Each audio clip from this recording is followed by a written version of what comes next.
আর এবার অবশ্যই একটু ওয়েদার আপডেটে আমাদের নজর রাখতে হবে, কারণ রাজ্যে ফের আবহাওয়ার খামখেয়ালিপনা শুরু হয়ে গেছে। ডিসেম্বরের শীতে আবারও বৃষ্টির কাঁটা। হ্যাঁ, সপ্তাহ শেষে দক্ষিণবঙ্গে বৃষ্টির সম্ভাবনা থাকছে। কবে কবে থাকছে আরো বিস্তারিত জানাতে পারবে বিশ্বজিৎ, রয়েছে আমাদের সঙ্গে। বিশ্বজিৎ, রাজ্যে আবারও আবহাওয়ার খামখেয়ালিপনা, এই তো শীত এলো, এরই মাঝে আবার বৃষ্টির কাঁটা। আবহাওয়ারও যেন মুড সুইং হচ্ছে, কারণ দুদিন আগেও যেভাবে জাকিয়ে শীতের পরিস্থিতি রাজ্যে ছিল, আজ হঠাৎ শীত উদাহ।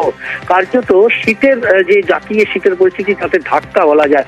তবে এই ধাক্কা বেশি দিন থাকবে না। আবহাওয়া দপ্তরের পূর্বাভাস যে আগামীকাল থেকে বৃষ্টি হবে। আগামীকাল বৃষ্টির সম্ভাবনা দক্ষিণবঙ্গের প্রায় সব জেলাতেই, এবং তারপর শনিবারেও 8টি জেলাতে দক্ষিণবঙ্গের অন্তত হালকা বৃষ্টির সম্ভাবনা থাকবে। আগামীকাল হালকা থেকে মাঝারি বৃষ্টির সম্ভাবনা, এবং তারপর রবিবারের পর আবারও তাপমাত্রা কমতে পারে। অর্থাৎ বড়দিনের আগেই আবারও জমিয়ে শীতের আমেজ চলে আসবে, এমনটাই পূর্বাভাস আবহাওয়া দপ্তরের। অর্থাৎ আগামী কাল পরশু বৃষ্টি হবে, বৃষ্টির পরেই তাপমাত্রা নামবে। তবে খুব একটা তাপমাত্রা বেশি নামবে বা জাকিয়ে শীতের পরিস্থিতি এখনই নিশ্চিতভাবে বলতে পারছে না আবহাওয়া দপ্তর। বেশ, দক্ষিণবঙ্গের দিকে তো নজর রাখলাম, পাশাপাশি উত্তরবঙ্গের দিকেও নজর রাখবো, কারণ সপ্তাহ শেষে দার্জিলিং এ হতে পারে তুষারপাত। সিকিমেও তুষারপাতের সতর্কতা রয়েছে। কবে নাগাদ আরো ডিটেল জানাতে পারবে পার্থ? উত্তরবঙ্গের আবহাওয়া কি বলছে?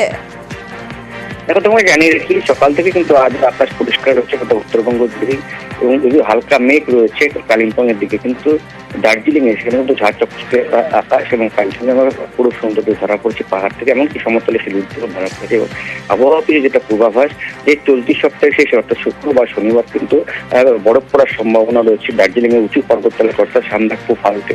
স্বাভাবিকভাবে কিন্তু প্রচুর পর্যটক এই মুহূর্তে পাহাড়ে বেড়াতে এসেছেন, কেননা একই তো বছরের বিদায় এবং নতুন বছরকে স্বাগত জানাতে কিন্তু প্রস্তুত পাহাড়। স্বাভাবিকভাবে প্রচুর পর্যটক যারা বেড়াতে আসছেন, সান্দাকফুতে রয়েছেন প্রতিবার, তারাও কিন্তু একদমই